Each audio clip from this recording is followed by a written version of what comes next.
The Dog Who Wouldn't Be, a book by Farley Mowat. Chapter 1. The Coming of Mutt. An oppressive darkness shadowed the city of Saskatoon on an August day in 1929. By the clock, it was hardly noon. By the sun, but the earth had obliterated the sun. Rising in the new deserts of the southwest and lifting high in autumnal winds, the desecrated soil of the prairies drifted northward and the sky grew dark. In our small house on the outskirts of the city, my mother switched on the electric lights and continued with the task of preparing luncheon for my father and for me. Father had not yet returned from his office, nor I from school. Mother was alone with the somber day. The sound of the doorbell brought her unwillingly from the kitchen into the hall. She opened the front door, no more than a few inches, as if expecting the menace of the sky to thrust its way past her into the house. There was no menace in the appearance of the visitor who waited apologetically on the step. A small boy, perhaps 10 years of age, stood shuffling his feet in the gray grit that had been falling soundlessly across the city for a day and a night. He held a wicker basket before him, and, as the door opened, he swung the basket forward and spoke in a voice that was husky with the dust and with the expectation of rebuff. "Missus," he asked in a pale high tone, "would you want to buy a duck?" Mother was a bit nonplussed by this odd echo of a catchphrase that had already withered and staled in the mouths of comedians of the era. Nevertheless, she looked into the basket and, to her astonishment, beheld 3 emaciated ducklings, their bills gaping in the heat, and wedged between them a nondescript and bedraggled pup. She was touched and curious, although she certainly did not want to buy a duck. "I don't think so," she said kindly. "Why are you selling them?" The boy took courage and returned her smile. "I gotta," he said. "The slough out to the farm is dry. We ate the big ducks, but these was too small to eat. I sold some down to the Chinese grill. You want the rest, lady? They're cheap, only a dime each." "I'm sorry," Mother replied. "I've got no place to keep a duck." "But where did you get the little dog?" The boy shrugged his shoulders. "Oh, him," he said without much interest. "He was kind of an accident, you might say. I guess somebody dumped him out of a car right by our gate. I brung him with me in case. But dogs is hard to sell." He brightened up a little as an idea struck him. "Say, lady, you want him? I'll sell him for a nickel. That way you'll save a nickel for yourself." Mother hesitated. Then almost involuntarily her hand went to the basket. The pup was thirsty beyond thirst, and those outstretched fingers must have seemed to him as fountains straight from heaven. He clambered hastily over the ducks and grabbed. The boy was quick to sense his advantage and to press it home. "He likes you, lady, see? He's yours for just 4 cents. Less than a month had elapsed since my parents and I had come out of the verdant depths of southern Ontario into the arid and dust-shrouded prairies. It had seemed a foolhardy venture then, for those were the beginnings of the hard times, even in the east, while in the west, the hard times, the times of drought and failure, were already old. I do not know what possessed my father to make him exchange the security of his job in Windsor for a most uncertain future as Saskatoon's librarian. It may have been that the name itself, Saskatoon, Saskatchewan, attracted him irresistibly. It may have been simply that he was tired of the physical and mental confines of a province grown staid and stolid in its years. In any case, he made his decision in the fall of 1928, and the rest of us acquiesced in it. I with a high heart and bright anticipation, Mother with grave reservations and gloomy prophecies. Father spent that winter building a caravan, a trailer-like house which was destined to carry us westward. It was a long winter for me. On Saturdays I joined my father under a shed, and here we hammered and sawed industriously, and the caravan took shape. It was an unconventional shape, for my father was a sailor at heart, and he had but little experience in the design of land conveyances. Our caravan was, in reality, a houseboat perched precariously on the 4 thin wheels of an old Model T chassis. Her aspect was bluff and uncompromising. Her sides towered straight from the frame a full 7 feet to a gently cambered deck, which was never referred to as a roof. She was big-boned and buxom, and she dwarfed poor Eardley, our Model A Ford convertible, as a floating derrick dwarfs the tug which tows it. Some of Father's friends used to come by now and again to watch her progress. They never said much, but when they went away it was with much thoughtful shakings of their heads. Perhaps her caravan was no thing of beauty, but she was at least a thing of comfort. My father was an ingenious builder, and he had fitted her cabin with every nautical convenience. There was a compact galley with a Primus stove on gimbals, gimbaled lamps, great quantities of locker space, stowage for charts, a Seth Thomas chronometer on the forward bulkhead, 2 luxurious berths for my parents, and a folding pipe berth for me.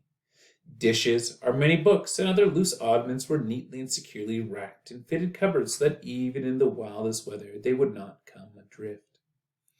It was as well that my father took such pains to make the interior seaworthy, for, as we headed westward, we discovered that our wheeled vessel was, as sailors say, more than somewhat crank. Slab-sided and immense, she was the prey of every wind that blew. When a breeze took her from the flank, she would sway heavily, and, as like as not, scuttle ponderously to the wrong side of the road, pushing poor Eardley with her. A headwind would force Eardley into second gear, and even then he would have to strain and boil furiously to keep headway on his bulky charge.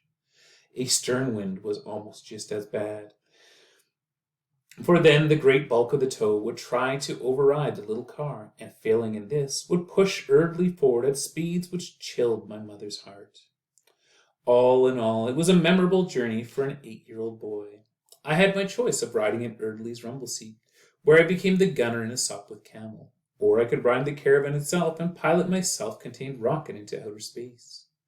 I preferred the caravan, for it was a private world and a brave one. My folding bunk bed was placed high up under the rear window, and here I could lie, carefully strapped into place against the effect of negative gravity and high winds, and guide my spaceship through the void to those far planets known as Ohio, Minnesota, Wisconsin, Michigan, and North Dakota. When we re-entered Canada at the little town of Estevan, I no longer needed to exercise my imagination by conjuring up otherworldly landscapes. The desolation of the southeast corner of Saskatchewan was appalling, and it was terrifyingly real. The dust storms had been at work there for several years, and they had left behind them an incipient desert. Here and there the whitening bones of abandoned buildings remained to mark the death of hopes, and the wind-burnished wood of engulfed fences protruded from the drifts of subsoil that were overwhelming the works of man. We were all subdued. Although my father tried hard to reassure us, saying that things would improve as we went north, I can remember no great improvement in that lunar landscape as we passed through endless little hamlets that appeared to be in the last stages of dry rot, and as we traversed the burning expanses of drought-stricken fields. Mother was openly mutinous by the time we reached Saskatoon, and even my father was a little depressed. But I was at an age when tragedy has no permanent reality.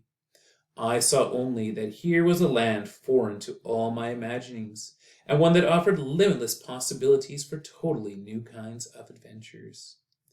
I was fascinated by the cracked white saucers that were the dried-up sloughs, by the dusty clusters of poplar trees that for some reason which still escapes me were known as bluffs, and by a horizon that was limitless. I well remember the words of an old man at whose farm we stopped to get some water for Eardley's heated radiator. "She's flat, boy," he told me. "This country's flat enough, so you stand on a Gopher Hill and you can see nigh off to China." I believed him, and I still do. For geographers to the contrary, there is no limit to a man's vision on those broad plains. The innumerable little gophers roused my speculative interest, as did the bitter alkaline waters of the few remaining wells, the great soaring shapes of the hawks that rose from the fence post by the roadsides, and the quaver of coyotes in the evening that sent a shiver down my back. Even Saskatoon, when we found it at last sprawled and exhausted of despair beside the trickle of the river, was pregnant with adventure. Founded not more than 3 decades earlier, it is a tiny temperance outpost of the Methodist faith. It had outgrown its natal influences and had become a city of 30,000 people who embraced the beliefs and customs of half the countries of the Western world. Many of those, particularly the Doukhobors, Mennonites, and Hutterites, were mystery instilled in the eyes of an 8-year-old from the staid Anglo-Saxon province of Ontario. Father rented a house for us in the northern sections of the city, and this jerry-built little box, which was an incinerator in summer and a polar outpost in the winter, became my home. To me it seemed admirable, for it was as close to the outskirts of the city, and, having been so recently grafted on the face of the plains, Saskatoon had as yet no outer ring of suburbs. You had but to step off the streetcar at the end of the last row of houses, and you were on virgin prairie. The transition in space and time was abrupt and complete, and I could make that transition not only on Saturdays, but on any afternoon when school was over. If there was one drawback to the new life in Saskatoon, it was that we had no dog. During my lifetime, we had owned, or had been owned by, a steady succession of dogs. As a newborn baby, I had been guarded by a border collie named Sapper, who was one day doused with boiling water by a vicious neighbor, and who went insane as a result. But there had been other dogs during my first 8 years, until we moved to the west and became, for the moment, dogless. The prairies could be only half real to a boy without a dog. I began agitating for one almost as soon as we arrived, and I found a willing ally in my father, though his motives were not mine. For many years he had been exposed to the colorful tales of my great-uncle Frank, who homesteaded in Alberta in 1900. Frank was a hunter born, and most of his stories dealt with the superlative shooting to be had on the western plains. Before we were properly settled in Saskatoon, my father determined to test those tales. He bought a fine English shotgun, a shooting coat, cases of ammunition, a copy of the Saskatchewan game laws, and a handbook on shotgun shooting. There remained only one indispensable item, a hunting dog. One evening he arrived home from the library with such a beast in tow behind him. Its name was crowned Prince Challenge Indefatigable. It stood about as high as the dining room table, and as far as Mother and I could judge, consisted mainly of feet and tongue. Father was annoyed at our levity, and haughtily informed us that the Crown Prince was an Irish setter, kennel-bred and field-trained, and a dog to delight the heart of any expert. We remained unimpressed. Purebred he may have been, and the possessor of innumerable cups and ribbons, but to my eyes he seemed a singularly useless sort of beast with but one redeeming feature. I greatly admired the way that he drooled. I have never known a dog who could drool as the Crown Prince could. He never stopped, except to flop his way to the kitchen sink and tank up on water. He left a wet and sticky trail wherever he went. He had little else to recommend him, for he was moronic.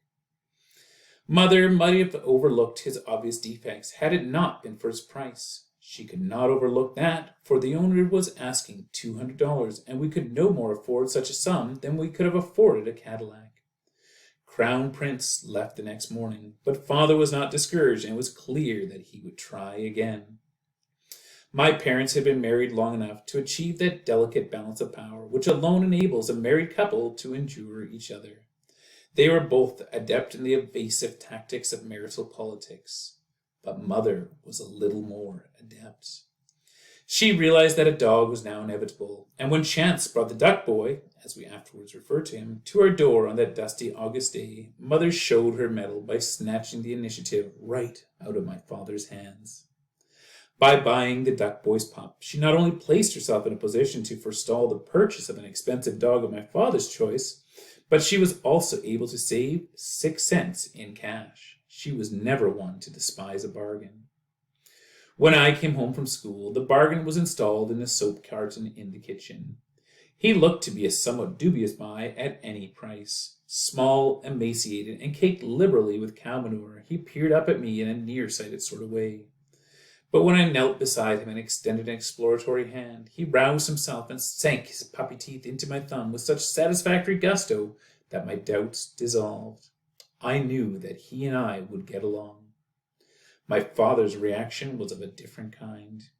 He arrived home at 6 o'clock that night, and he was hardly in the door when he began singing the praises of a Springer Spaniel he had just seen.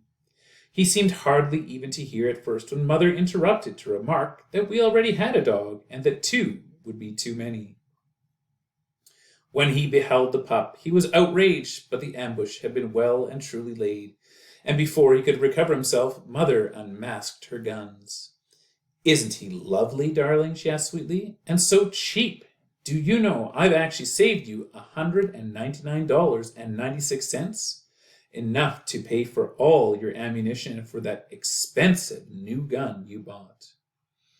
My father was game, and he rallied quickly.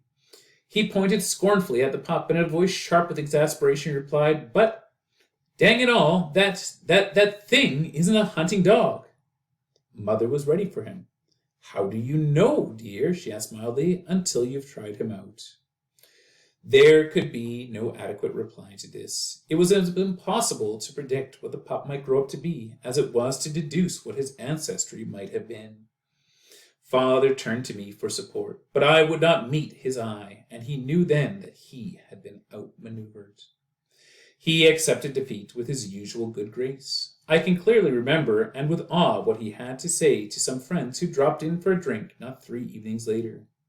The pup, relatively clean and already beginning to fatten out a little, was presented to the guests. "He's imported," Father explained in a modest tone of voice. "I understand he's the only one of his kind in the West. A Prince Albert retriever, you know. Marvelous breed for upland shooting." Unwilling to confess their ignorance, the guests looked vaguely knowing. "What do you call them?" one of them asked. I put my foot in it then. Before my father could reply, I forestalled him. "I call him Mutt," I said, and I was appalled by the look my father gave me. He turned his back on me and smiled confidentiality at the guests. "You have to be rather careful with these highly bred specimens," he explained. "It doesn't always do to let them know their kennel names. Better to give them a simple bourgeois name like Sport or Nipper or," and here he gagged a trifle, "or even